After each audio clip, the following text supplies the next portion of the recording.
Gracias por continuar con nosotros. En Enfoque Matinal ahora queremos poner en perspectiva un tema que en las últimas horas ha sido muy preocupante.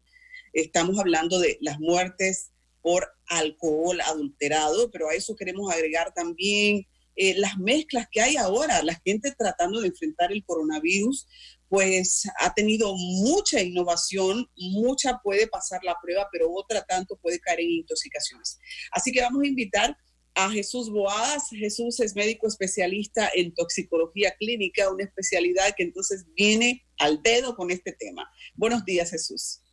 Sí, buenos días, ¿qué tal? Muchas gracias por la invitación y bueno, esperando aclarar cualquier inquietud que tenga la población y para ayudar, para aportar en este sentido. Así es, gracias por aceptarnos. Jesús, vamos a empezar por el alcohol, porque los dominicanos gustan mucho del alcohol y parece que no se es suficientemente consciente del tema del alcohol adulterado. ¿Cuál es la diferencia? ¿Cuál es la composición que distingue el alcohol de consumo de ese adulterado, que hace que el adulterado sea tan tóxico, tan mortal? Sí, aquí hay un detalle importante. Normalmente en el proceso de elaboración de esas bebidas, hay una parte en donde está involucrado el contacto con la madera en el almacenamiento y en la destilación. Y muchas veces ese material desprende sustancias tóxicas como el metanol, que es lo que en este caso está afectando el clerén, que es lo que hemos visto en estos días. Ahí lo que sucede es que fíjense que ese metanol es tan tóxico que tiene otros usos, como por ejemplo como combustible, forma parte también de la mezcla de la gasolina y de otras sustancias que sabemos que son bastante tóxicas. Entonces ya podemos ver qué tanto impacto puede tener en el organismo. Entonces, básicamente el metanol lo que hace es afectar el hígado, afecta el sistema nervioso, afecta los nervios oculares, por eso es que también muchas de estas personas llegan a perder la visión. Sí, sí. A propósito de eso, ¿cómo se da ese daño al organismo? ¿Tiene un plazo de horas? ¿Y cuál es la diferencia que hace que gente pueda sobrevivir y gente muera? ¿La carga en el cuerpo de alcohol o la resistencia del cuerpo? ¿Qué hace que para uno sea de muerte total?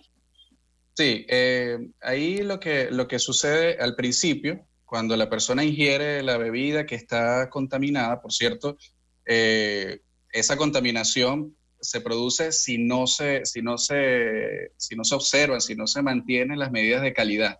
Y entonces hemos visto que aparentemente estas bebidas que han estado utilizando en estos días son bebidas que no tienen ese seguimiento, que no tienen, digamos, permisos sanitarios, en fin.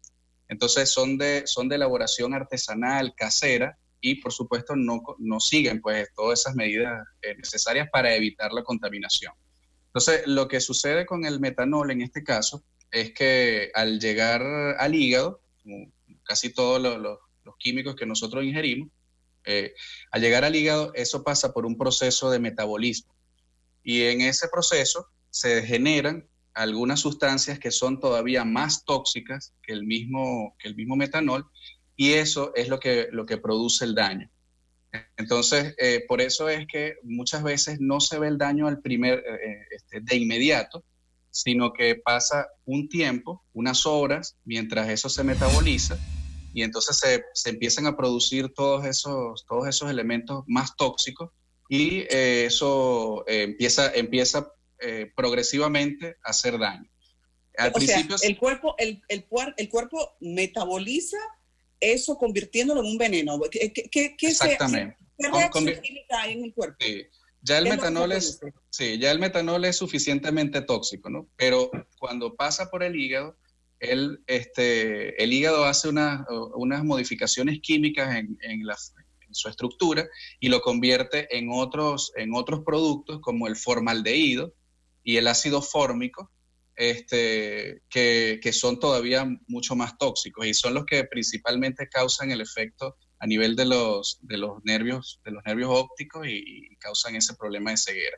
Entonces, al principio, Por eso es que al principio la persona lo que puede experimentar es como una resaca muy fuerte, o sea, más fuerte de lo normal, con mucha náusea, mucho dolor de cabeza, mareo, en fin. Pero es alrededor de las 48, 72 horas después, es cuando esos productos empiezan a hacer un mayor efecto y es cuando se empiezan a presentar los síntomas graves. Y supongo que ya a esas alturas, Jesús, entonces ya el daño es irreversible. ¿Podría ser? ¿Se podría decir así?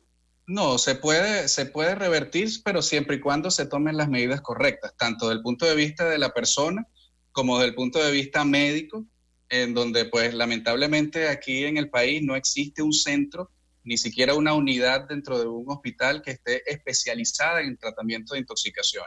Y no estamos hablando solamente del Cleren, que es lo que está ahora en la palestra, sino aquí ocurren una serie de intoxicaciones por productos de plaguicidas, por productos químicos que se utilizan en la industria de la agricultura, todas esas personas que tienen intentos de suicidio con venenos, todo eso, debe existir un centro o una unidad especializada para el tratamiento de esos pacientes.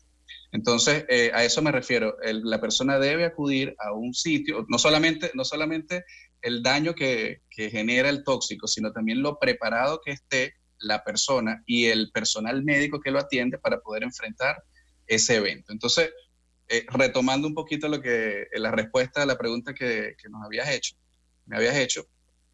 una vez y continuando con la evolución de eso, entonces, una vez que pasan esas 72 horas, 48 horas, empieza a provocar los síntomas graves, ¿ok? Dependiendo entonces, ¿dónde va el otro factor? Dependiendo de la carga, de la cantidad de alcohol que esa persona haya ingerido.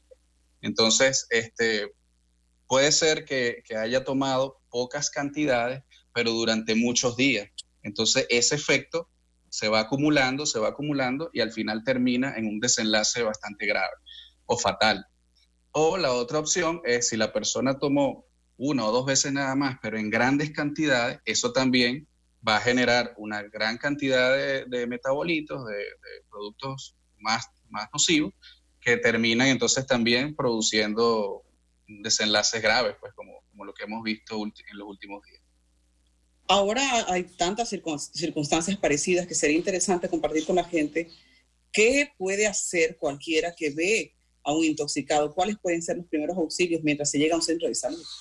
Sí, como vemos, los primeros signos de alarma, los primeros signos de importancia son lo que es esa, primero que nada, hasta el momento, solo lo hemos visto aquí en el país con Cleren. Eso no exime, no quedan exentas otras bebidas que se puedan adulterar ya incluso no de manera accidental, sino deliberada. Entonces, el primer signo de alarma, como dije, una resaca muy fuerte, con muchos síntomas, con mucha náusea, con mucha dificultad para mantener el equilibrio y dolor de cabeza muy intenso. Y pues ya al día siguiente, a los 2 días, deterioro de la visión. Eso es un elemento clave que tiene que darle una alarma para que la persona pueda acudir a buscar ayuda médica. Como le dije... Jesús, una pregunta. ¿Ese deterioro de la visión será transitorio o definitivo? Eso si no se corrige rápidamente en las primeras horas, cuando comienza, eso puede ser definitivo. O sea, la persona puede quedar ciega o puede quedar con una visión muy baja para siempre. Entonces, esos son los signos de alarma que deben llevar a la persona a acudir a un centro de salud. Ese centro de salud debe ser, como ya dijimos, que las manifestaciones son bastante graves, tiene que ser un centro de salud grande, o sea, un centro de salud de alta complejidad, un hospital grande, de estos hospitales universitarios que tengan especialistas, terapia intensiva, etcétera, porque eso es un caso que no se va a poder manejar en un centro de atención primaria, por ejemplo, o en una clínica pequeña, en fin. Entonces, ya allí, pues el personal médico debe estar al tanto y debe estar capacitado para diagnosticar y para poder tratar adecuadamente a los pacientes. Me quedé con la pregunta, Jesús, de si hay alguna recomendación de primeros auxilios. Aquí lidiamos mucho con intoxicaciones de fumigaciones, pasa frecuentemente en los entornos escolares, intoxicaciones masivas. ¿Hay alguna respuesta inmediata que pudiese hacer la gente y que suponga una colaboración para la salud de ese paciente? Ok, eso va a depender del tipo de intoxicación, ¿ok? En lo que estamos actualmente, o sea, lo que estábamos hablando hasta hace ratico del clerén, ya comentamos que no hay nada, realmente no hay mucho que hacer, sino acudir directamente y rápidamente al médico. Ahora, hay otro tipo de intoxicaciones donde sí se puede iniciar algún tipo de medida en casa, por ejemplo, intoxicaciones por algún producto, lo que ya mencionabas, de fumigación o este tipo de cosas, que sea de contacto externo a través de la piel o a través de la respiración, pues la persona, una buena medida de inicio es el baño, es bañarse muy bien con agua y jabón para eliminar esos restos del tóxico. Esa ropa debe ser guardada en fundas plásticas para evitar que otra persona también inhale o tenga contacto con esa superficie que está contaminada, y eso pues evitaría otra intoxicación. Igual, esas personas que van a atender al afectado, pues no deben protegerse de la misma manera para evitar alguna complicación. Hay otro tipo de intoxicaciones en donde, por ejemplo, una de las más frecuentes, por ejemplo, en niños, ahora que estamos en un momento en donde donde los niños están gran parte del día en casa, son las intoxicaciones por productos. Todo el día. Exactamente. Son las intoxicaciones por productos domésticos. Eso hemos alertado muchas veces y también los centros toxicológicos a nivel internacional han alertado mucho sobre ese tema en cuanto a la protección y a la prevención que debemos tener con los niños en casa, porque bueno, obviamente mientras más tiempo estén allí, pues también están más expuestos a ese tipo de riesgo, ¿no? Entonces, una de las más frecuentes, como decía, es por productos domésticos como o sea, los productos de limpieza, detergentes, cloro. Anteriormente, hasta hace unos años atrás, 5 o 6 años atrás, se decía que debía inducirse el vómito, pero ya eso no está vigente porque así como hay algunos productos de eso que son irritantes de todo lo que es el esófago, el estómago, entonces eso produce quemaduras, y al vomitar, entonces la persona se vuelve a dañar, porque al salir vuelve a quemar la mucosa.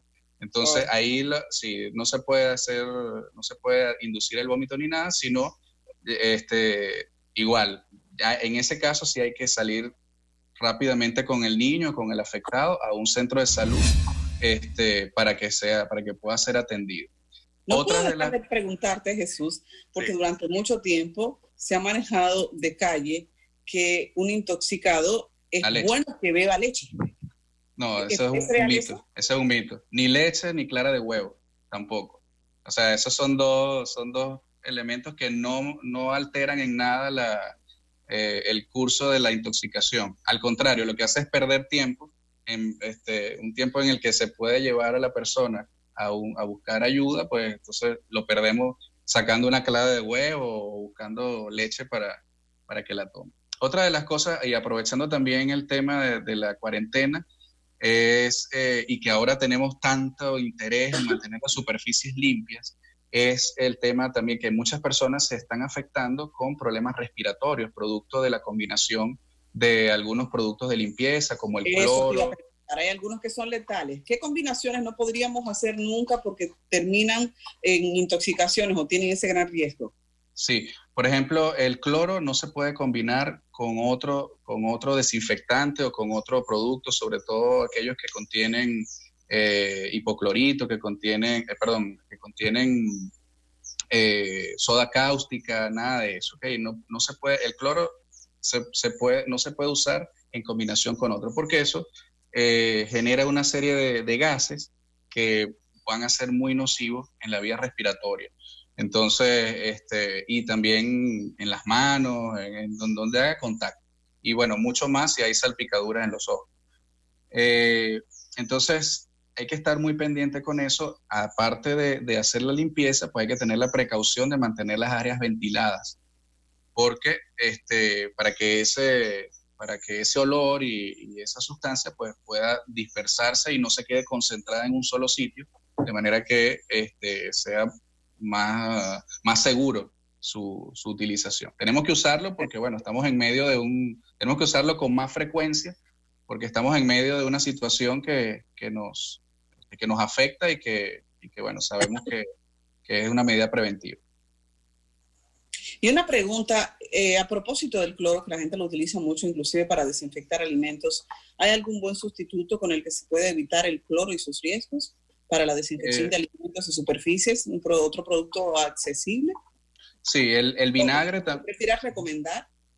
El vinagre es un producto bastante bueno. El vinagre es ácido acético. El ácido acético, de hecho, se utiliza en algunas escuelas se utiliza incluso para lavar heridas quirúrgicas, heridas de cirugías, etcétera. Entonces es muy buen antiséptico y para lavar los alimentos, sobre todo los vegetales, es bastante bueno y bastante efectivo. El vinagre blanco específicamente, sí, ¿verdad? Vinagre blanco. Vinagre de hecho, blanco. he visto algunas presentaciones comerciales en algunos centros, en algunos supermercados, he visto algunas presentaciones comerciales de vinagre para limpieza de superficie. O sea, que eso Pero en también. realidad, este es un vinagre cualquiera, ¿verdad? Estamos hablando de que ese es un vinagre cualquiera, ¿verdad? Sí, vinagre blanco igual. Vinagre blanco.